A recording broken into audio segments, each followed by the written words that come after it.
Bonsoir à tous, bienvenue dans votre émission La Réunion Léla. J'espère que vous êtes en bonne santé et que le Covid ou quelque chose d'autre ne vous embête autant plus qu'avant en tout cas, et que vous allez de mieux en mieux, surtout avec cette rentrée scolaire qui j'espère qui annonce de bien belles choses.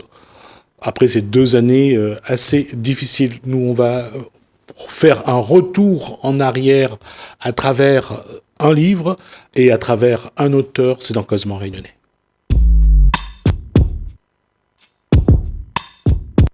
Bonsoir Koulsoum Lelibou. Bonsoir Jesmi. Et bonsoir à votre invité. Apollo. Bonsoir Apollo. Alors, ça n'a rien à voir avec le sujet actuellement, à savoir Artemis qui va sur la Lune. Ça n'a rien à voir avec le vol Apollo des années 70. Bonsoir Apollo.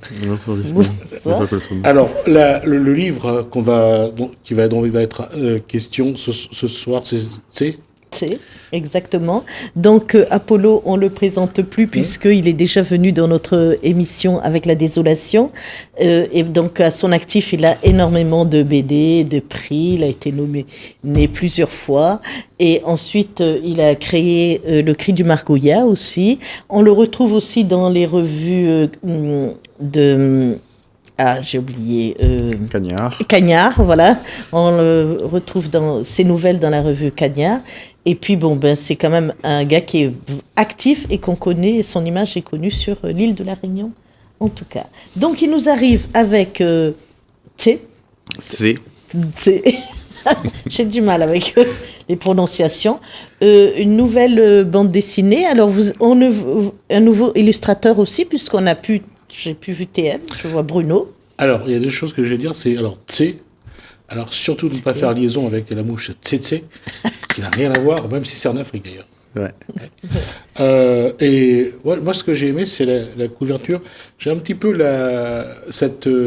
ce général qui fait penser quand même à d'illustres chefs d'État qui n'ont pas vraiment, devenus célèbres par leurs bonnes actions, mais plutôt par leurs mauvaises actions.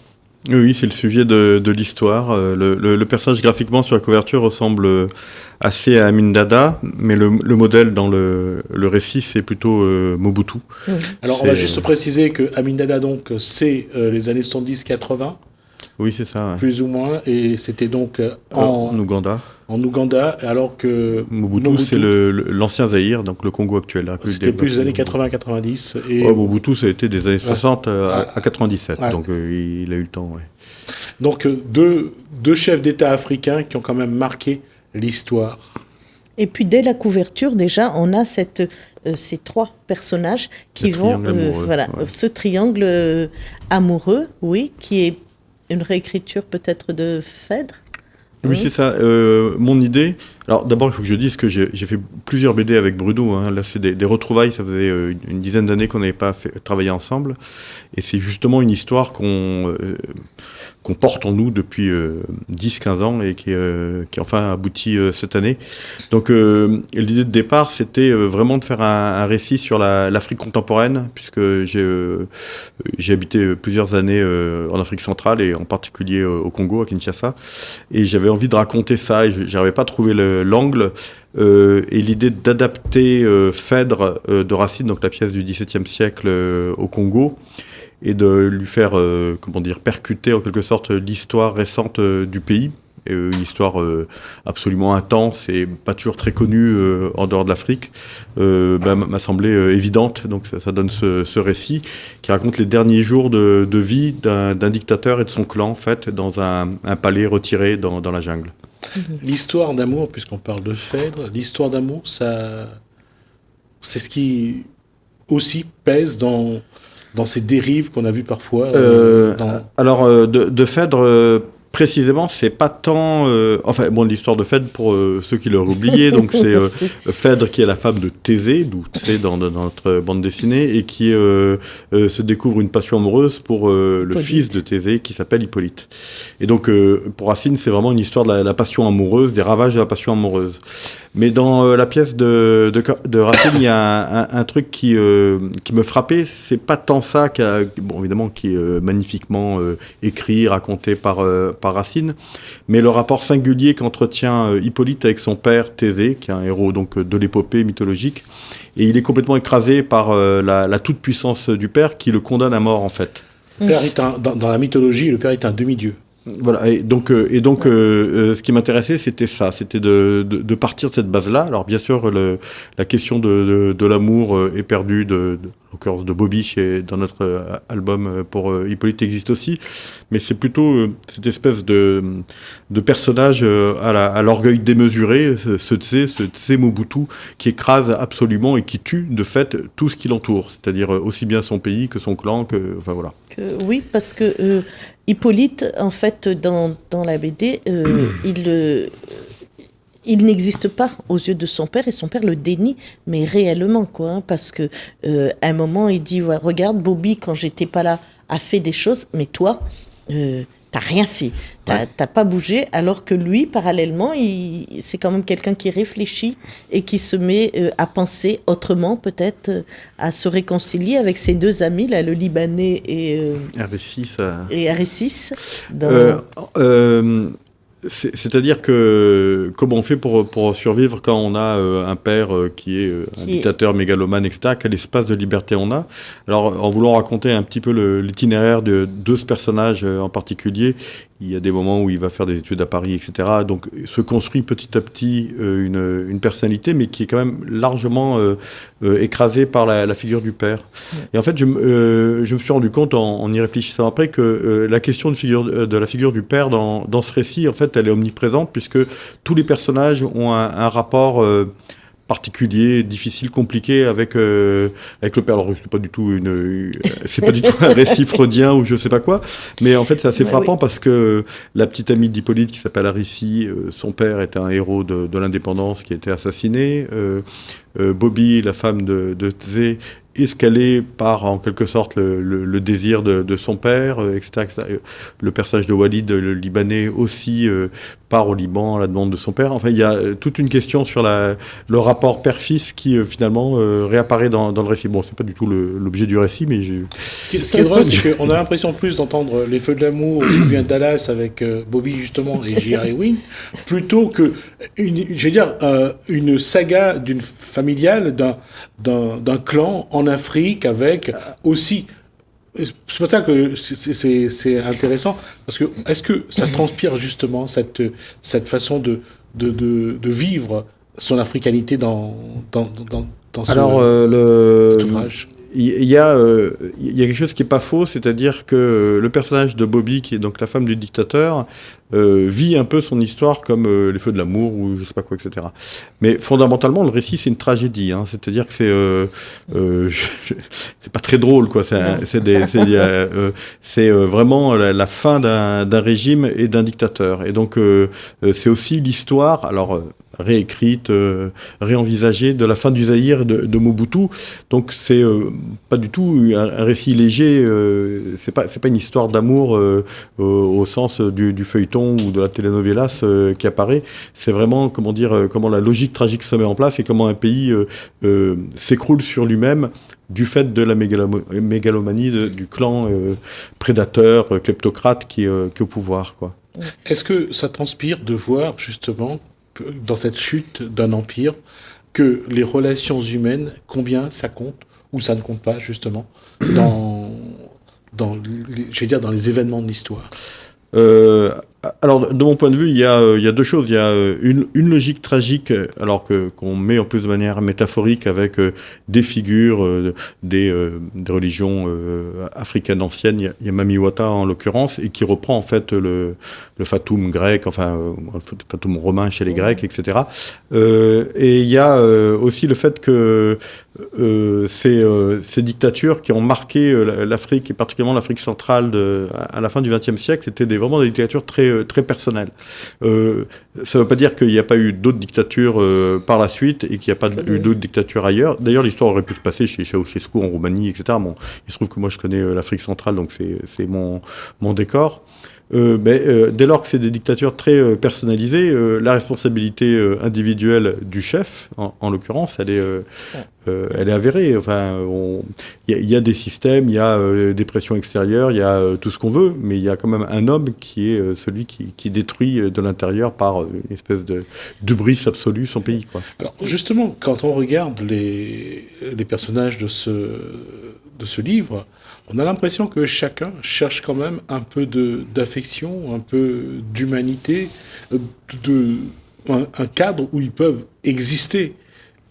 Ça dépend sans doute des personnages. Autour du personnage du dictateur, oui, bien sûr, il y a comment on fait pour survivre à la disparition quand on a fait partie du clan privilégié. Donc, tous les personnages essayent de se débattre dans cette incertitude de savoir comment on peut survivre lorsqu'on a fait partie de la caste au pouvoir, quoi, en quelque sorte. Et donc, en 1967, on a toute la grandeur. On voit, au début, c'est toute la grandeur de ce chef.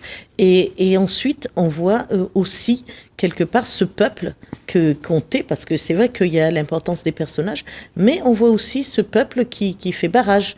Et on entend la rumeur arriver, on a peur d'eux, parce qu'à un moment donné, on sait qu'ils vont arriver, qu'ils vont envahir le palais. Et ce que pour moi a dépassé l'entendement, c'est que ces palais ont vraiment existé dans cette jungle, et puis un aéroport international, et que je suis allée regarder, parce que c'est vrai que j'y connaissais pas grand-chose, et je suis allée regarder aéroport international au milieu de la jungle. Alors je me suis dit, quand un peuple juste à côté meurt de faim, parce qu'on les voit quand même, on voit la misère. À un moment, Bobby, elle jette de la monnaie comme ça, des billets par la fenêtre. Voilà. Oui, l'histoire du Congo belge, puis de la République du Congo, puis du Zaïre, puis de la RDC aujourd'hui, c'est une histoire qui est assez fascinante, parce que c'est un pays immense.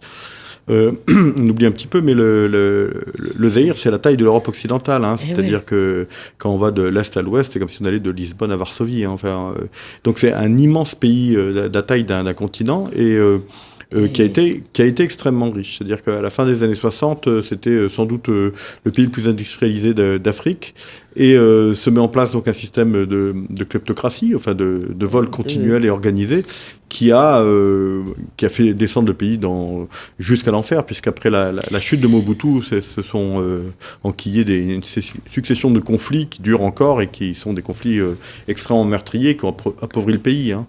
Et on assiste aussi au morcellement du territoire. Alors, il y a un sentiment national quand même très fort au Congo, donc ce qui fait que les gens, même s'ils habitent à 2000 km de Kinshasa ou de la capitale, se sentent congolais. Mais il y a évidemment des conflits fonciers, il y a l'appétit des pays voisins, etc., qui mettent en danger l'existence du pays. Mais c'est pas un pays enfin, il me semble que c'est pas un pays qui a des tentatives de sécession. Il y a eu quelques tentatives de sécession au début, mais pas tellement. Ce qui est absolument terrible, surtout, c'est comment ce pays s'est enfoncé malgré lui, avec une population qui est pourtant d'un dynamisme absolument extraordinaire, et qui a été victime de dictateurs soutenus par des puissances occidentales, dont la France, pendant des années. Alors, c'est une tragédie, évidemment. C'est écrit en actes aussi. On respecte les 5 actes de Racine. On est vraiment dans... Oui, on a essayé de respecter l'ensemble de la dramaturgie classique, c'est-à-dire donc il y a les 5 actes, il y a une unité de lieu, puis ça se passe dans ce palais, c'est une unité de temps, ça se passe à peu près en 2 jours, d'action, etc. Et même la vraisemblance est respectée. Il y a que la bienséance, c'est-à-dire que ça se massacre un peu, alors que normalement on n'est pas censé montrer les morts, mais ça se massacre un petit peu dans la bande dessinée. Oui. Et puis aussi les armes. C'est quand même violent, hein. Par moment, on a les armes, on tue les gens, on les emmène, on les piège qui se mettent en place. Je veux pas vous raconter la fin, mais bon, les pièges, et ça se finit terriblement à la fin. À la fin, voilà, c'est vraiment une tragédie où tout le monde tombe un par un. Et on a toujours le dictateur qui, lui, espère toujours jusqu'à la fin arriver à tenir en fait son rang. Il y croit, et c'est comme un peu de la folie à la fin. On a l'impression, voilà, tout à fait. Ouais. On a l'impression que c'est... Voilà, il embarque tout le monde dans sa folie destructrice. C'est ça, avec des personnages qui sont à la fois autour de Tse, des personnages qui sont à la fois, je l'espère, sympathiques ou pour qui on a de l'empathie, mais qui sont aussi des personnages qui ont profité largement du système. Donc, qui est cette espèce d'ambiguïté aussi continuelle de ce groupe de gens, le premier cercle autour, qui sont dans une situation un peu envieuse vu ce qui leur arrive, mais en même temps, d'une certaine manière, qui ont été les bénéficiaires, les premiers bénéficiaires d'un système de corruption, quoi. On voit le festin à la fin, même quand il invite tout le monde et qu'il est au festin, il a déjà son idée derrière la tête en se disant on va aller les trier, on va voir qui reste et qui reste pas. Et puis je voudrais revenir aussi sur le côté spirituel de l'Afrique, parce qu'il y a quand même une grande partie à l'intérieur. Ouais, alors c'est un truc qui, si j'avais été véritablement réaliste, c'est pas tellement des... Alors on trouve ici donc des féticheurs, donc le Ndoki qui est le sorcier en Lingala. C'est sans doute plutôt des évangélistes que j'aurais dû montrer, puisqu'en fait en Afrique centrale, évidemment les religions anciennes se maintiennent un peu, mais c'est surtout les évangélistes venus des États-Unis qui ont un succès énorme, les églises de réveil, etc. etc. Et on ne voit rien. Alors là, je l'ai mis de côté parce que justement, comme il s'agissait de reprendre vraiment la structure de la tragédie grecque, et avec l'idée du destin, du devin, le fameux Tirésias chez Sophocle ou des choses comme ça. Donc j'ai préféré réutiliser plutôt les religions traditionnelles africaines avec le Ndoki, Mamiwata, qui est l'esprit des eaux, etc., etc. Et j'ai mis de côté toute cette partie, pourtant qui est très importante des évangélistes et des protestants en Afrique centrale. Ouais. Ouais. Alors vous nous avez amené autre chose parce que le temps passe. Oui, alors j'ai amené bien sûr, j'ai amené le cri du Margouillat. Alors je ne sais pas si on le voit à l'écran. Voilà. C'est le dernier numéro, c'est-à-dire que c'est le numéro qui est sorti en décembre 2021. Le prochain sortira en décembre 2022. Donc je rappelle que tous les ans sort un numéro du Cri du Margouillat, 200 pages de bande dessinée. Tout ce qui se fait en bande dessinée à La Réunion se trouve dedans. Des auteurs confirmés aux amateurs éclairés. Donc voilà, il faut continuer à soutenir. Ça fait 35 ans que cette revue existe. Il faut continuer à soutenir la bande dessinée réunionnaise qui est toujours aussi dynamique et vivante. Ça fait peur un peu la couverture. Ouais, c'est une couverture d'Hippolyte. Ça fait peur, mais ça fait un peu rire aussi. Hein. Donc c'est un pirate effrayant, mais qui tient un crayon et un pinceau, puisque les auteurs de bande dessinée sont un peu des pirates, c'est-à-dire pas toujours très bien considérés et en même temps drôles, amusants. Voilà. Enfin, nous, ici, sur Télécréole, on les adore. Hein. On regarde pas les autres... Si, alors je monte, alors je vais faire mon service après-vente, mon CAV. Alors donc ça, c'est la version noir et blanc de Tse, donc une édition limitée. Alors au passage qui est épuisé en France, mais dont on trouve encore des exemplaires dans les bonnes librairies à La Réunion. Et enfin une édition en intégrale de 2 albums de bande dessinée que j'ai fait avec Hervé Tancrel, qui s'appelle Les Voleurs de Carthage, une sorte de péplum assez sombre et assez tragique lui aussi, mais aussi assez drôle, et qui est chez Dargaud, qui vient d'être réédité en un seul tome, avec une très belle nouvelle couverture mise en couleur par Isabelle Merlet. Voilà. Oui. Et pourtant, vous, en tant qu'auteur, vous êtes quand même un personnage, quand on vous connaît à côté qui rigole beaucoup et qui aime bien rire. Et par contre, quand on vous lit, c'est souvent ou dans la tragédie où il y a quand même des moments forts et plutôt tristes. J'espère qu'on rit quand même quelquefois dans mes BD, parce que sinon je suis mal. Oui, si, non, mais c'est vrai que on rit. C'est vrai qu'il y a quelquefois des récits qui finissent mal, oui. C'est vrai. Mais en fait, la vie finit mal, hein, Koulsouma, il faut que je le sache. Comment ça, la vie finit mal? C'est la mort? Oui, ben oui. Oui, parce que même dans la désolation aussi, on avait ce côté-là. Évidemment, c'est vrai que ce jeune homme-là, il avait envie d'aller découvrir tout ça et puis de se sauver un peu. Mais bon. Moi, pour dans des cas, moi, je trouve que la mort est une douce délivrance. Oui, peut-être, je sais pas. Le plus tard possible, qu'on me délivre le plus tard possible, alors. Non, pour certains, pas pour tout le monde. Il y en a qui veulent rester, il y en a qui souhaitent partir, donc c'est pour ça. Alors, l'avenir. Qu'est-ce qui va arriver là? Donc le prochain cri voilà, du donc Marbouillat. le prochain Cri du Marbouillat évidemment. sortira en décembre et ça sera l'occasion de faire un festival de bande dessinée au Jardin de l'État à Saint-Denis qui s'appelle BDPI. Donc les lettres BDPI, qu'on pense que ça veut dire, et qui sera la fête de la bande dessinée réunionnaise, puisque on a... Vous avez à peu près les dates déjà? Oui, ça sera le 2 et 3 décembre. Alors le 2 décembre, ça sera plutôt pour les scolaires, et le 3 décembre, ça sera pour le public. Et ça sera au Jardin de l'État, donc je pense que ça sera une chouette fête. À cette occasion, Christophe Gauthier, avec qui j'ai fait la désolation, sera là, Anouk Ricard, une dessinatrice jeunesse, Bruno, pour ETC, et TM, et tous les auteurs de bande dessinée de la Réunion, pardon.